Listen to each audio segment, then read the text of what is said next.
A new crew heads to the space station, a major storm spotted from space, and a robotic spacecraft enabling human missions to the moon. A few of the stories to tell you about this week at NASA. On August 26th, a SpaceX Dragon spacecraft launched to the International Space Station on NASA's SpaceX Crew 7 mission. The next day, the four-person crew, including NASA astronaut Jasmine Moghbeli, arrived at the orbital outpost and were welcomed aboard as part of the station's Expedition 69 crew. They will spend about 6 months conducting research and technology demonstrations on the space station to benefit life on Earth and future Artemis human exploration missions to the Moon and eventually to Mars.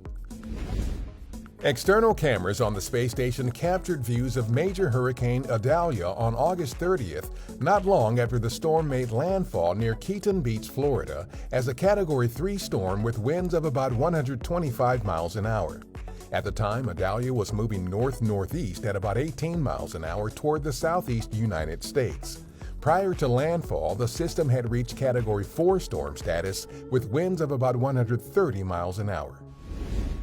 Data from our Lunar Reconnaissance Orbiter, or LRO, was used during a recent training session to help familiarize the Artemis II astronauts with what they can expect to see from lunar orbit on their upcoming mission around the Moon.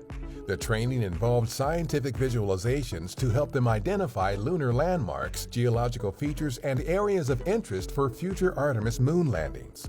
LRO has returned a treasure trove of scientific data during its 14 years of observing the Moon. August 30th marked the 40-year anniversary of NASA astronaut Guy Bluford becoming the first African American to fly in space. He flew aboard Space Shuttle Challenger on the STS-8 mission, the first night launch and night landing of the Space Shuttle program. Bluford was a member of NASA's 1978 astronaut class, which included the first African Americans, the first Asian American, and the first women astronauts.